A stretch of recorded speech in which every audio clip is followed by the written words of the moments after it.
Welcome, Annesha, and thanks for joining us today. Thanks a lot, Rhythm. I'm very happy to be here. Yes, we are happy as well to have you on board. Today, we're going to discuss about UNI India and the extremely inspiring work they do. So, Annesha, would you like to elaborate on that?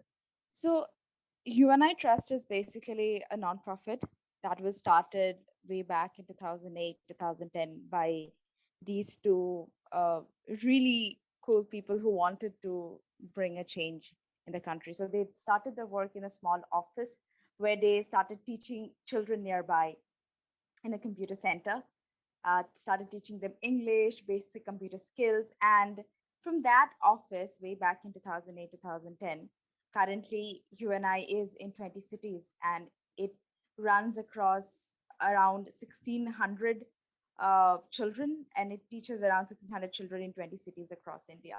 So the idea is that it basically majorly UNI has two deliverables that it works on: the care and the teach deliverable, as you might know. And the main core idea of UNI is that it is an after school learning program, and where UNI invests in children from underprivileged backgrounds with courses in English, math, science, and social studies. And under this umbrella, UNI also run a 360 program where children are given a holistic education through science camp, field trips, art workshops, and career building workshops, in order to build their confidence. So the whole program is run by volunteers.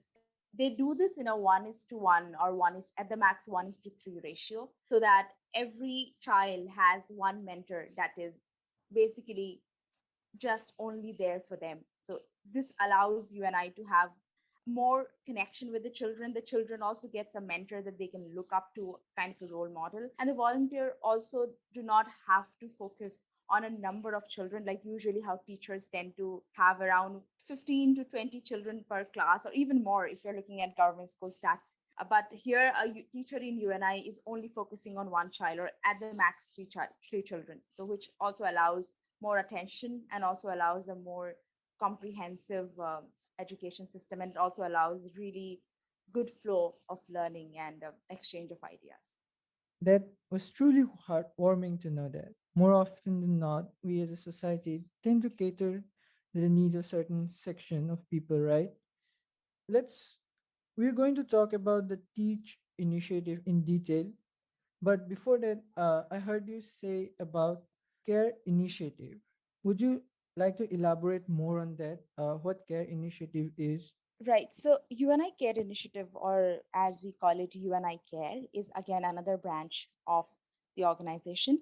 Particularly, currently we have the care center only at Bangalore. That's where the organization was started, as I mentioned. So what UNI Care does is that it provides care and rehabilitation currently for around 85 mentally challenged children.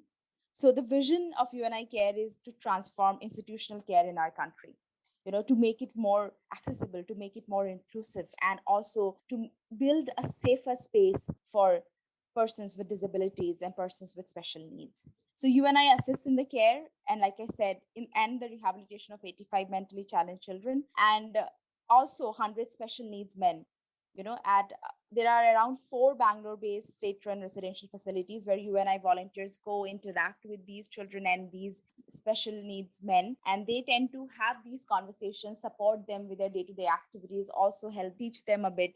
And they do that in a very inclusive and holistic manner, so that there is an exchange of not just ideas and learning, but also care and comradeship, so that the idea is to build more of a family kind of structure that brings the volunteers closer to to these children and to these people, so that they feel the need and care that otherwise institutional facilities sort of lack. And so, with there are around 9 members of UNI staff who are working full time on the ground in these homes, and UNI provides medical care, physiotherapy, occupational therapy, speech therapy, and grooming for the residents, and many of whom actually have been abandoned by their families, as most of the time is the case. So that's what UNI Care is working on. One of the really great visions that UNI has is to establish these care homes all across India. Currently, like I said, there are around 20 plus cities that UNI is working on. And it would be really a dream come true if we can provide this institutional care to other homes outside Bangalore. But yeah, that is definitely a UNI vision, something that we really hope to achieve in the next 5 to 10 years. That's great to know. And I do hope that the special care is reached out to all the children and the people that are in need of it. And I cannot commend enough the great work the founders have done in Bangalore. And I hope Guwahati welcomes this initiative as soon as possible. Moving on, why don't you tell us more about how UNI is helping kids across the country get better access to education? Maybe you can elaborate more on what you have already shared from my first question. Yes, sure, Ritam. So, as you might know, most of the children who live in orphanages or in shelter homes are first generation learners, and they tend are and most of the time they are enrolled in government schools where in classes the student teacher ratio is massive. We have one teacher against 50 to 60 children, and what happens is that you and I both went to schools like that, right? We went to a school, whether it was private or a government school, we had around like 35 students along with us in a classroom and one teacher, and he would go on to teach. And some of us would not catch it, some of us would get it, some of us would ask questions, some of us would just sit silent at the back. But what you and I had was that we'll come back home, we had our parents or our guardian, because we come from a very privileged set of privileged background or a relatively privileged background. We had people who were there to take care of us, who were going to help us, who were going to, support us. For example, oh, I didn't understand this math formula. We had somebody who can help us. We also had access to tuitions. We also had access to additional mentoring by other people, and that kind of helped us to gauge and to deal through the big student teacher ratio that we faced in our school.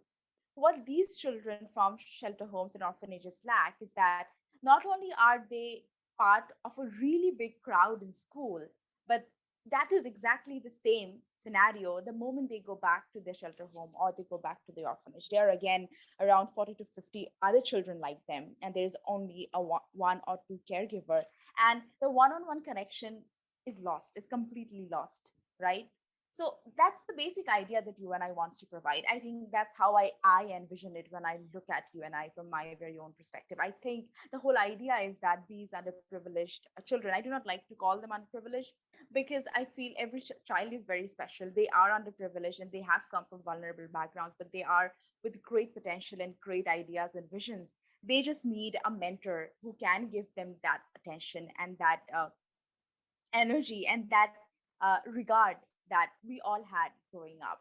So you and I kinds of provide these children with that mentor who kinds of helps them in their studies, and not only that, but also gives them dreams and hopes so that they can believe that they can do something, they can reach their true potential. And for this, like I said, we have an after school program where we recruit volunteers from all across the city wherever we are working at, and we allot them to various shelter homes that are running across the country. So currently, UNI is fully running in around 20 cities. We have extended to around 10 more cities where, because of the pandemic, things have been slowed down. But we have had volunteers working, we have had leaders. Leaders are basically people who manage the volunteers. And we have all these people working and setting up centers so that I think by the time things with the pandemic calms down a bit, we would have around like 30 UNI centers running in all across the country and with around at least 2000 or around 3000 children. Currently, this number, the most recent number is around 1600 children, but that has changed a lot in the last 2 years because of the pandemic. We have had more people joining UNI, more cities coming up. So the idea is to give that mentor. His idea is to, be a hero in some child's life, because that's what we call our volunteers that they are hero up. They're doing a hero up program.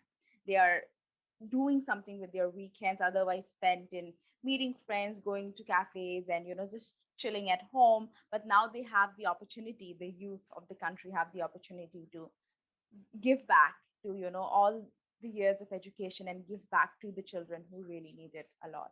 So that is the idea of you and I teach. Wow, that was just heartwarming in the most heartwarming sense I could ever say it. That's really, really great. And I guess I have found myself at a loss of word. But upon a brief reflection on what you have said, I must say that we who come from a really privileged background, to say the least, have always been chasing towards, better performance, better grades, better track record to get into better school, college, and then moving forward in the career. We have always forgotten about the people who are not as lucky as us to have the means and support that we had growing up. And even in Guwahati, where both of us grew up, there were a lot of private schools that charged lakhs and lakhs of rupees in tuition fees. But they, as an institution, barely show any consideration towards the underprivileged children, right? And I am aware that in our first interaction, you and I, we talked about the UNI volunteer program, and I got to know that you were one of the first person in Guwahati to bring the UNI initiative here. So, how did the story in Guwahati begin? And if you don't mind, how did the story of you and UNI begin? Would you mind sharing that, Anisha? No, absolutely not, Ritam. I would love to. And like you said, um, definitely our lives wouldn't have intersected with the lives of these children had it not been without the sense of this feeling that we really need to give back and we really need to extend our support in whatever way that we can. My story and you and I got a story is somewhat correlated in the ways that I have been volunteering with a shelter home since 2016. I was just going there in the weekends and teaching these really beautiful, amazing girls that I had become extremely fond of. And I was teaching them, and people around me sort of knew about it. So then we had one of these really amazing uh, ladies who's also one of our UNI core leaders or the founding leaders, as we call me, her, and some of the others. What she did was that I think she came across the UNI page or some kind of a UNI video, and she decided to, hey, let me just check what it is. And she sort of said that, oh, let's see if we can start a chapter here. So I think she filled the starter chapter form. UNI has a starter chapter form, and she filled it, and she totally forgot about it. She and I have been friends for some time, and I think around 7 8 months, we are talking 2017 here, 7 8 months later, she got a call back from one of the managers of UNI Bangalore, and they said, hey, um, we didn't think that we would receive an application from Guwahati because UNI had no chapters in the east till then, none whatsoever. And they were very surprised to find an application from Guwahati, and decided, hey, are you still interested about starting a chapter? And she's like, oh, okay. And she said yes. And I'm really grateful the fact that she said yes, that she didn't say, oh, I don't know, I don't think I'm really sure about it. She said yes, why not? I think we definitely have children here that we can support and extend our help to. And then the whole idea formed that, oh, we need to at least build a team who can start the chapter, build a team who can have a contact, can talk to the shelter homes, who can talk to orphanages, who can talk to schools and universities for collaboration, so that we can have workshops, so that we can recruit volunteers, and also with the shelter homes, so that they agree that they are okay with volunteers coming every weekend to the shelter homes and teaching their children. And that's how she roped me in, because she knew that I was actively working in shelter homes in Guwahati from before. And she said, hey, Anisha, are you interested in this? And I was like, yeah, sure, but let me read about it. I went back and I read about it, and I realized that I was sort of in the shelter home. I was just this one teacher, and I had around 30 other girls whom I was helping. And no matter how much I tried, no matter how much I made it a point to equally give my time to all 30 of them, it was just not possible because there were too many and I was just one person. And I loved UNI's idea of 1:3 teacher student ratio. And I was like, you know what? I think this would be great. I think it would be great if we have more people coming into this shelter home where I was teaching and support my girls, because I absolutely love them and I absolutely believe in their potential, and they're really amazing people. And that's how we got together and I agreed for it. And we worked to find a core team. So we had around 5 people who took the initiative to start the chapter. And we started talking with colleges and we got so many rejections. We wanted to start a workshop so that we have more volunteers coming in. I think you have seen me doing this in TIS as well. I think much later, much in like the second or third year of Guwahati, we started our workshop. We wanted to do a workshop in TIS as well. But much before that, we were going to Biborua, we were going to Handake, we were going to Cotton, talking to people, sitting outside in the heat, getting them to agree that, hey, can you just give us your academic hall for like 2 hours? We want to hold a workshop. Uh, but then there were struggles, of course. We were also talking to other shelter homes, and there were again a lot of rejections. But we sailed through that, and we all 5 of us had this one idea that, hey, it doesn't matter how many rejections and how many no's we get, we are going to start the chapter. And it took us some time. It took a lot of uh, convincing a lot of people actually. But finally, we had our first workshop in Cotton University in Submersion Hall. I still remember it was around August 10th, 2018, when we had our first workshop, and we had our founder flying from Bangalore who gave this really amazing speech and had this great session. And we had our first 15 volunteers who started the journey. And for me personally, when I had those 15 volunteers coming into the shelter home where I was teaching for so many years and meeting these girls, and they were so happy to find, to realize that they are going to have all these teachers who are, giving them so much of their time. And that's how we started. We first started with teaching English in the weekends. Our first day was only first we only took up Sunday. And as we grew in a month or two, we also started taking Saturdays for English classes and everything. One thing that Guwahati did very different from others is that I knew in the very beginning, and rest of the other founding leaders also knew, that we want the children to have not just a ratio of 1:3, like 3 girls and one teacher. We wanted a 1:1 connection. We really wanted that, and we really pushed for it. We recruited volunteers back to back. Posters were released all across. We had this whole big WhatsApp poster campaign where every other person, that whoever that we knew in Guwahati, we requested them to share this poster. And we managed to recruit a decent amount of people that we could give our girls a 1:1 ratio. And we did that on Fridays, on Saturdays and Sundays.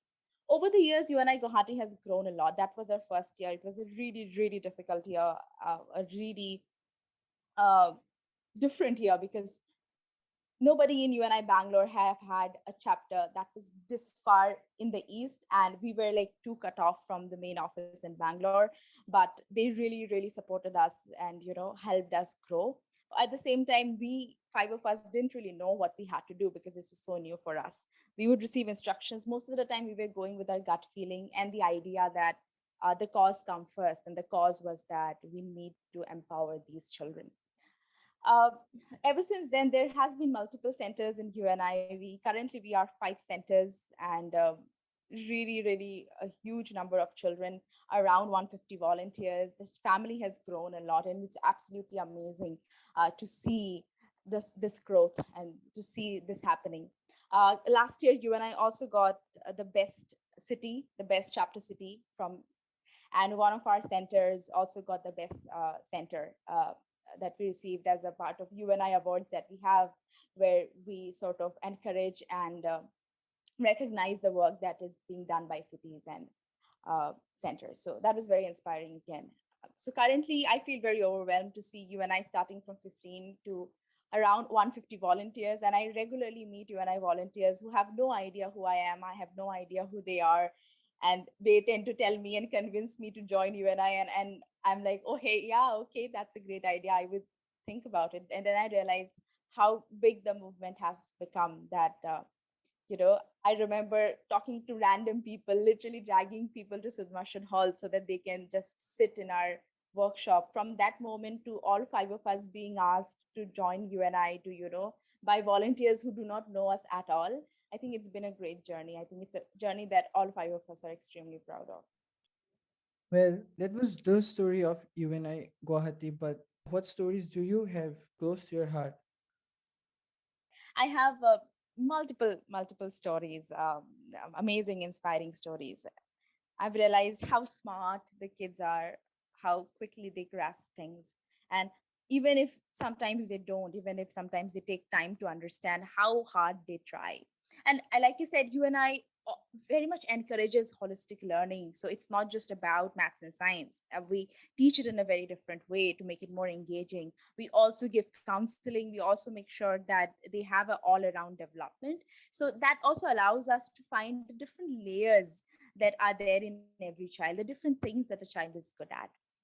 But that being said, I'll share a very inspiring story about a very inspiring learning center that is absolutely close to my heart. I cannot say its name because of child protection issues, but one of our centers have children who are somewhat on the older end of the spectrum. They are all above 13 years old. They are in between 13 to 18. They are a really but they are a bunch of really strong personalities and very rigid thoughts and behavior, and they are amazing, but then they definitely need a really strong push to do better. uh, so what we realize is that some of the children from that particular learning center were appearing for their class 10th board exams. And back then, you and I didn't have a tuition center. Now, currently, you and I also provides tuitions. We teach them full hardcore class 10th SEBA syllabus. We have centers where only that is done, completely SEBA courses and SEBA syllabus is being taught so that the children are prepared for their board. Back then, we didn't have that. And we realized that around three of our children were going to appear for the matriculation 10th matriculation exam, and they were absolutely not prepared. And we realized that if and all of them were like around 17 and 18 years old, and we realized that if they do not pass this 10th board exam, they would not be able to continue their education after that. The shelter home was not going to support them further because were already almost 18, and if they failed, then they wouldn't have a shot at coming back and uh, giving it again, or even in the nobody's going to invest in their education after this for 11th and 12th and also for their college. And we found it out, and there were like two three leaders in that particular learning center. I was one of them, and we were very disturbed and we were very upset, and we told our volunteers that this is the case, what do you think we should do? And they said, and this was in the month of December, so the boards are like in March. uh, and the volunteers said, hey, how about we help them? And then I'm like, you guys teach English, but we teach English.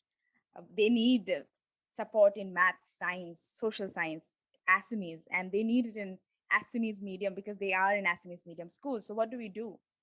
And all our volunteers decided that, hey, but I study economics, I can teach social science. We had somebody who was like, I am doing my maths honors, I can teach maths. Somebody said, hey, I'm a physics student, I can definitely teach physics. And what they started doing from that day, they started coming to the center every day. Earlier, we were only running on Saturdays and Sundays. They started going to the center every day.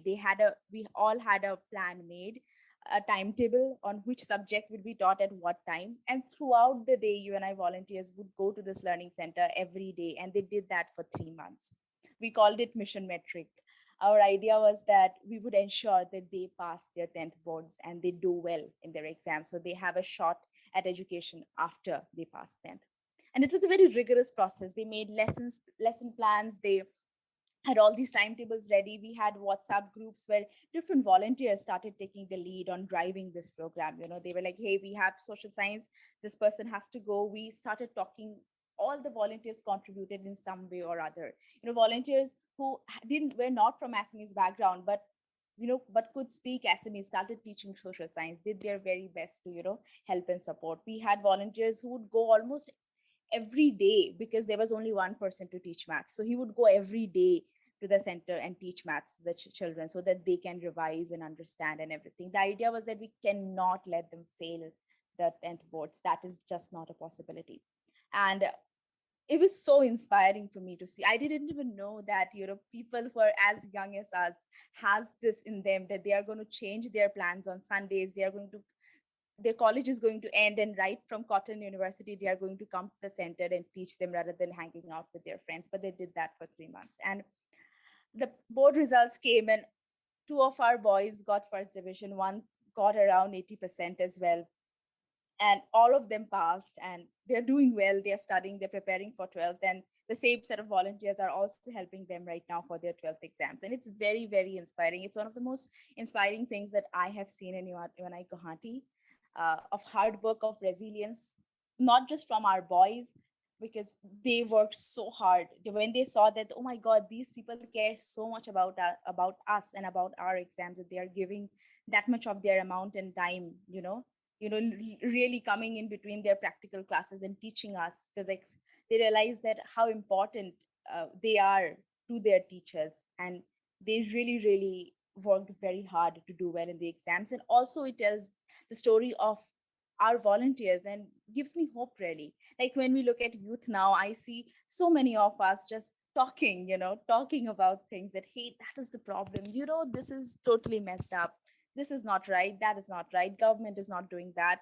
We as a generation complain too much, but I always believe in how much we as a generation is actually working at the grassroots. And that was the moment when I saw the youth, people like us in action. They really took things into their own matters. They were like, hey, we are not going to change the world. We probably cannot change the world. We probably cannot save every child from dropping out after 10th, but we can save these three boys. We can make sure that they get the education that they deserve.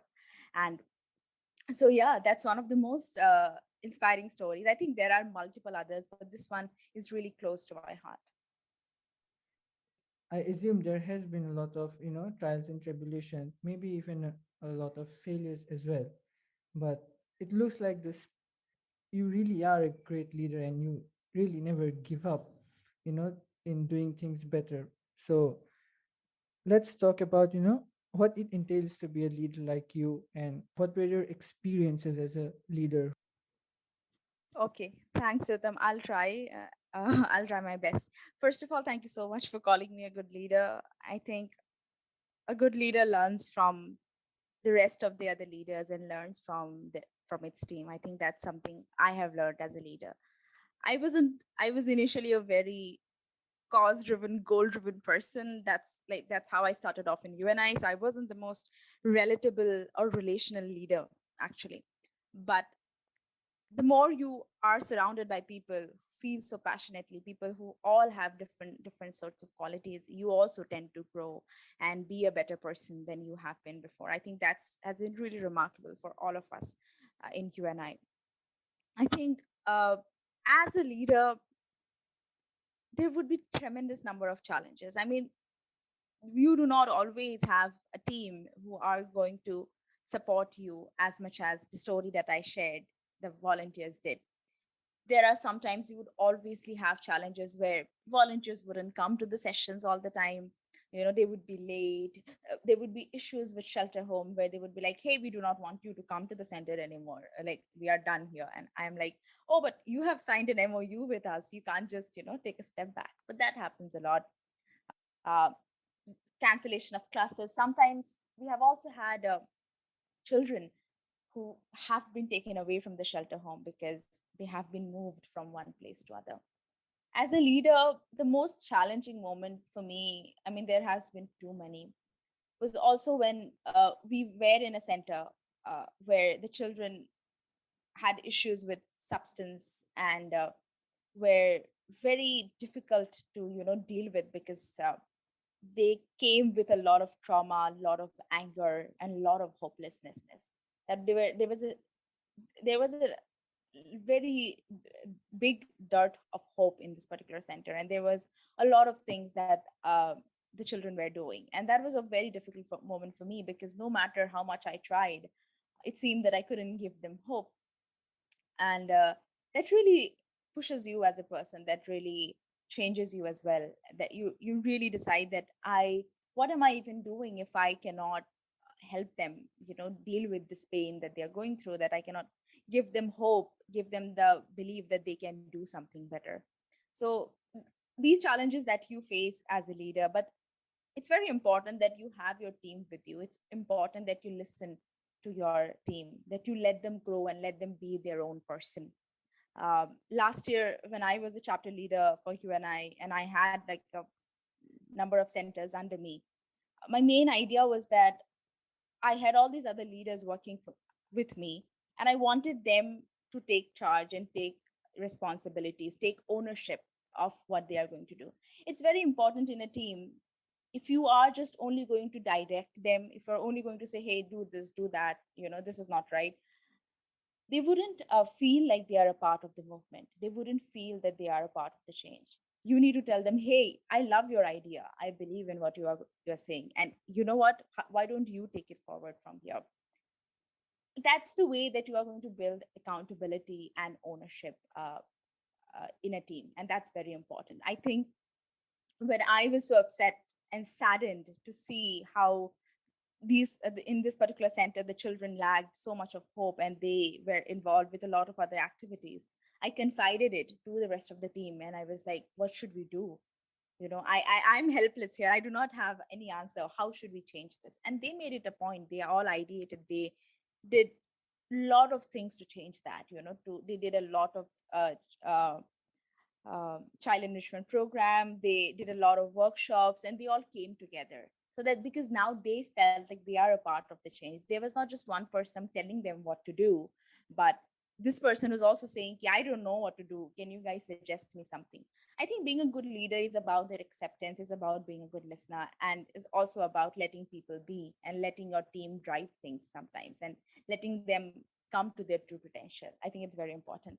Um, I have been associated with UNI since the beginning, and around this last March, I realized that I have worked very hard to, in my team at least, to build leaders who are accountable, build leaders who feel very strongly for UNI Guwahati as much as I do, who feel very, very strongly for the children as well, who I know are going to keep the children first and their goodwill first over anything else. And when I realized that in my team, I have that set of people, I decided that, hey, it's now time for me to take a step back and let them take over. And that's when I decided that I'm not going to continue as a leader or as a chapter leader in UNI, and I'm just going to be an advisor or I support them whenever they need me. And I took a complete step back and I sort of gave these centers over to really, really, really capable people who are really driven, who really keep the cause first, and who I know would make great leaders.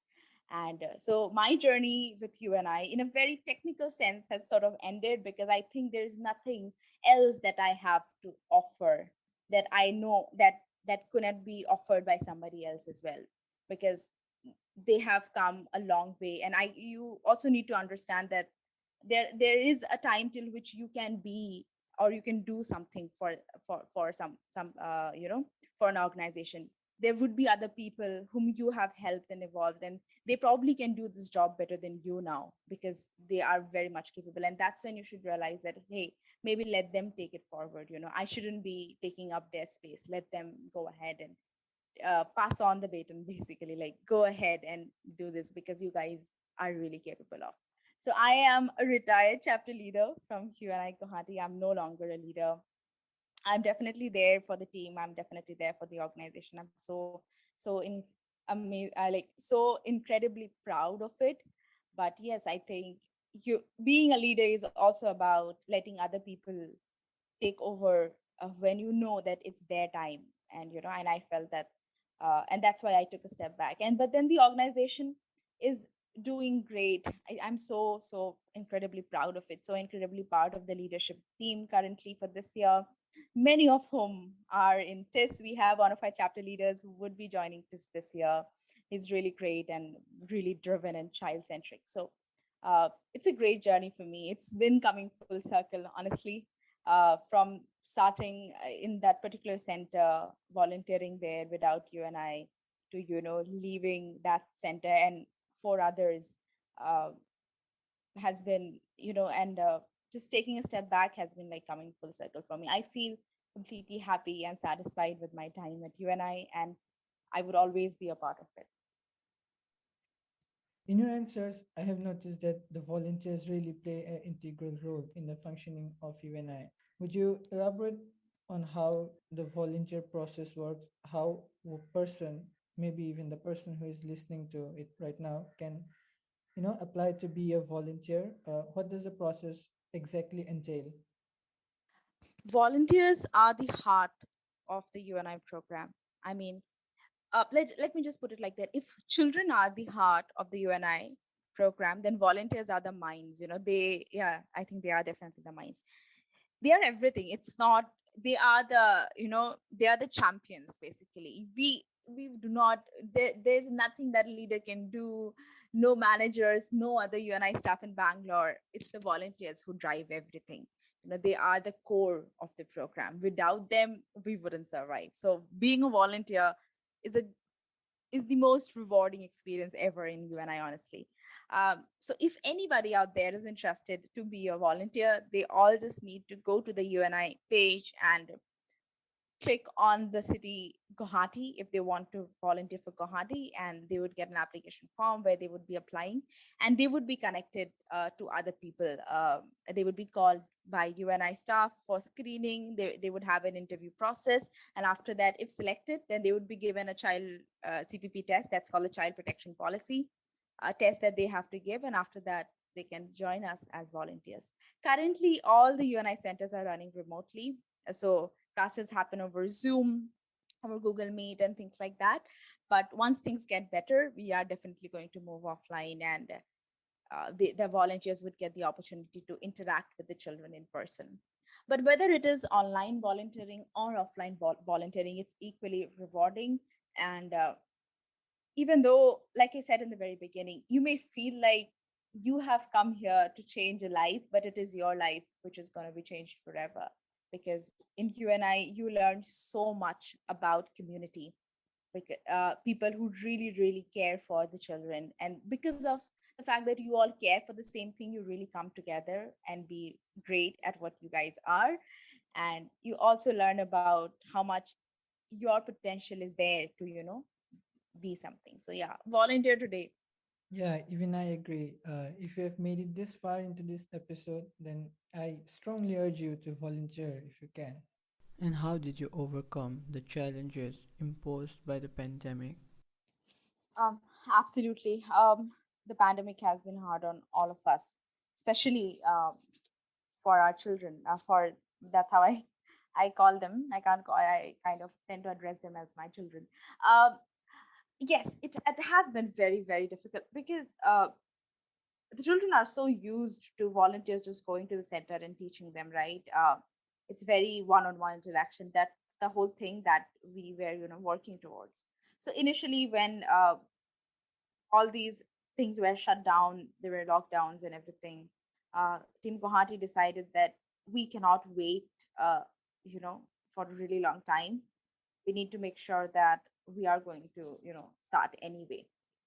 So one of our centers, actually the very first center where we were working at, they only had one phone uh, in the center, and we started classes on that one phone. We again made a similar timetable so that different children can be reached at different time, because different children have different learning levels. All the children are divided into learning levels, uh, uh, and classes happen according to those learning levels. And we had volunteers already recruited, like from the previous session, and we had those classes on phone. We had just one phone, and we had classes 7 days a week, uh, just to make sure that we are reaching every child like that. UNI Guwahati also started a program called Tech for Teach, which meant that anybody in the city could donate their laptop or donate their phone for the cause, and for these children, because they really needed devices.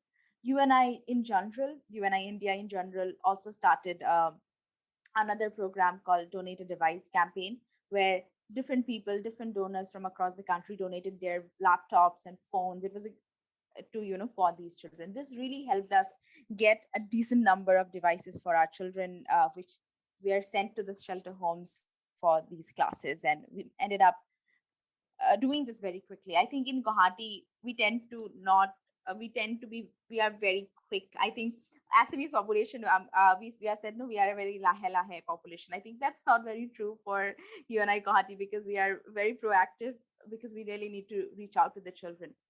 So we started things very quickly. We had all the whole leadership team and the volunteer team hands on working on these campaigns so that we can have as many devices as the children need. And we had leaders who took special permission to go to the shelter home, set up these devices, and have classes. And very quickly, we started resuming. But then, reaching out to the children, although have been easy, keeping the volunteer community alive through Zoom has been difficult. Like every other volunteer has have had Zoom classes. Nobody was not in Zoom all throughout the day. So our volunteer community was full of, fun and discussions and, debriefs that we used to conduct after class, where we are going to talk about our good things, the good things that happened to us throughout the week, where we would affirm each other and things like that. But it was very difficult to keep up that culture of you and I over Zoom, because everybody was just so tired of Zoom calls that even if it was to have fun and have engaging conversations, they didn't want to, come back and be on a Zoom session. Although all the volunteers were always open to teaching the children, after that, just volunteer and leader interaction definitely struggled during the pandemic because of just how difficult it was for all of us. And so, again, with time, a lot of organizational structure has to change. So, UNI Guwahati also changed accordingly. We made it sure that at least the volunteers are teaching the children. That's the most important thing. We can have our own sessions and our own discussions on child growth, maybe not every class, but like every week or bi-weekly. So we try to restructure our system like that so that we keep the volunteer motivated. And also because the main idea was that the children are getting the classes, they are, learning things, and that was the most important. But when the first wave waned a bit, two of our centers started running offline for like 3-4 months as well, because it was very much needed in those centers. And the learning center partner, the shelter home staff, basically allowed us to come offline and teach them as well. That really really helped, because they again got an offline interaction, but now we are back online and we are back to, having classes on Zoom. Although I'm not a part of these sessions anymore, but I know that they are definitely, doing things very proactively still, and they're making sure that every child is reached, and that we do not waste a lot of time on, organizational discussions and all of that. Oh, maybe this is not right, maybe that is not right. Even though they have a lot of we do have a lot of differences, but we never sort of waste time in those discussions a lot, because we know that, okay, whatever this is, the idea is that the end goal is that we need to, send a device to the child and start a class. That's the most important thing. So we can keep everything else aside and make sure how we are going to achieve that. And that is very much there. That's very recurring. And that really helped us to, deal in this pandemic, because we knew that doesn't matter how difficult things are and how much we all are going through, we need to make sure that they are learning English, they are learning maths, and, they are able to study. So, yeah. That was the last question. Thank you for answering all the questions today, Nisha. And thank you everyone for listening in. See you in the next one.